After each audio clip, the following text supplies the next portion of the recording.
I'm sure plenty of you newer COD players are tired of hearing about the good old days, or the golden age, especially on this channel because that's what we cover, I admit. Us old school players can get a bit repetitive with our criticisms of new Call of Duty, but a lot of newer players don't really seem to know what they missed. We're going to talk about things you missed, things that were staples of classic Call of Duty but have been more or less absent for the last few years, which has led to a lot of people walking away from the franchise, at least the multiplayer component. Welcome everybody, Chaos here. Let me know in the comments, when did you start playing COD? What COD title brought you in? Drop a like and let's start off with forced game chat. Now, a lot of things in the modern COD formula, they seem to have been done deliberately. To discourage talking to people. The game is much less social in the last few years. It all started when the decision to remove forced game chat was made.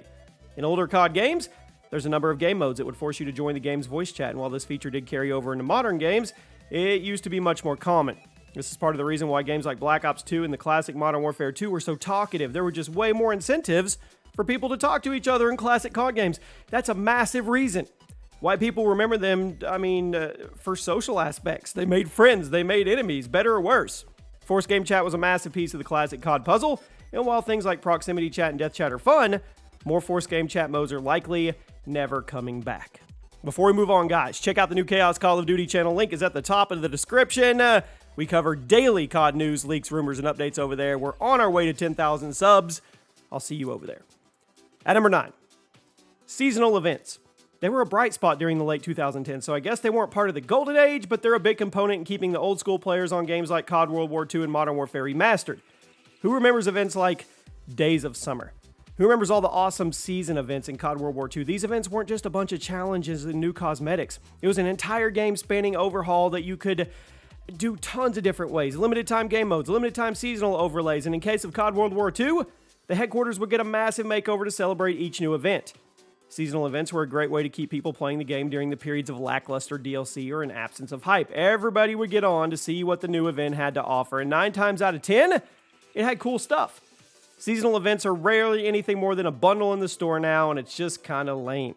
You know what's not lame? A free PS5. That's right, we're giving away a PS5 every single month on this channel. Drop a like, make sure you're subscribed, and stick around to the end of the video for the details. At number 8, Pro Perks. Now, these are something we've discussed and debated to no end in COD. After rumors started circulating last year they would be returning for Modern Warfare 2, Pro Perks appeared in only a handful of COD games, but they had a huge impact on all of them. The community was pretty much universally in favor of them. By using a perk for a certain amount of time or completing a few challenges, you unlock the Pro version, which would add a bonus effect to make the perk even more powerful. Now, since everybody could get these Pro effects with little grinding, they were perfectly balanced in the gameplay, and they added a ton of extra depth to the progression and the customization issues. Pro Perks in the classic sense haven't returned in over a decade, and at this point, I don't think they are.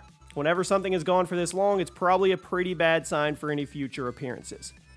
At number 7, the Pick 10 system.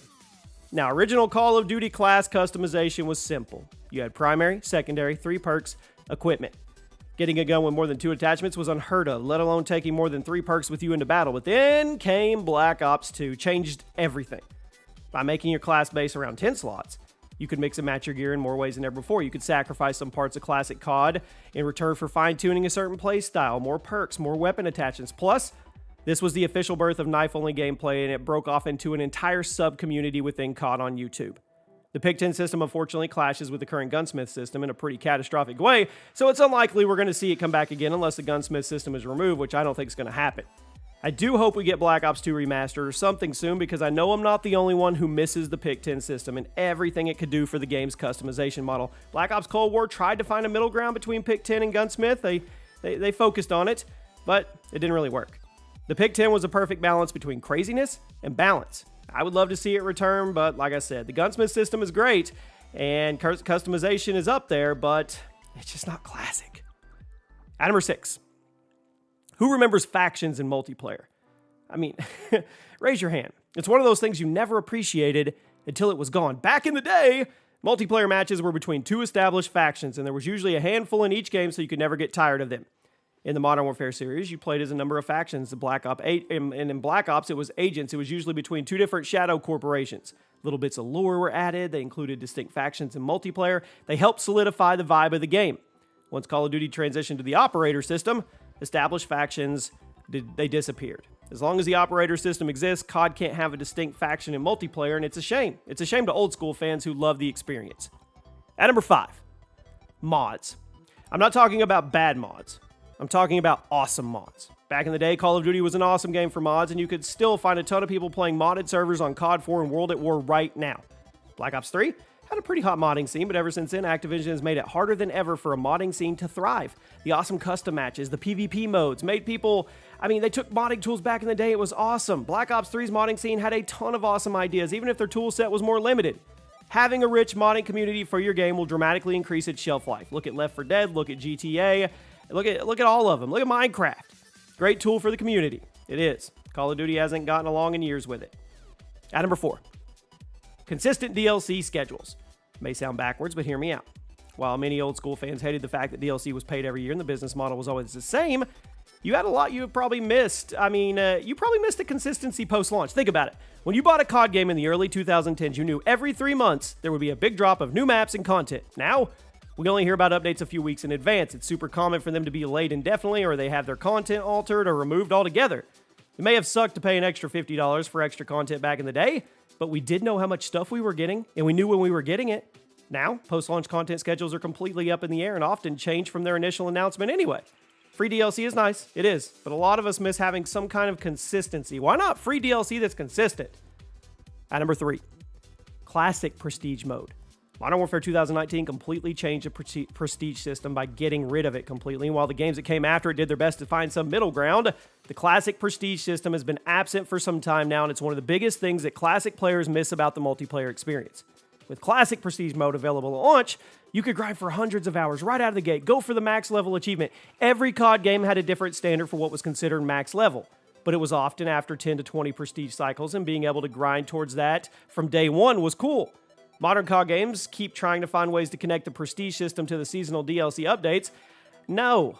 Again, improvements have been made since Modern Warfare 2019, but the classic system was infinitely superior, and anyone who spent time playing COD between 2009 and 2018, you have to agree. At number 2, connection first matchmaking. As much as the devs like to smudge the truth, there is certainly some kind of strong performance-based matchmaking in play with modern COD games. We know it. Unlike the previous games that were very obviously connection-oriented. It's no mystery why the classic COD games have much faster matchmaking times and far more diverse lobbies.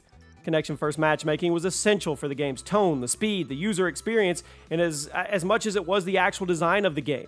COD is a casual game at its core, and the strict, skill-based matchmaking does not work.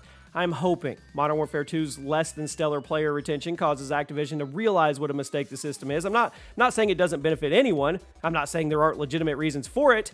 But at the end of the day, the classic connection first matchmaking system made for a far better Call of Duty multiplayer experience. I think it's a massive contributing factor for people leaving the franchise.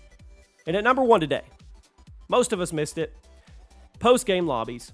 Much like the matchmaking itself, a post-game lobby was sacrificed in order to make room for the modern COD formula, and that, my friends, is a shame, because this was one of the biggest factors in keeping Call of Duty a social experience.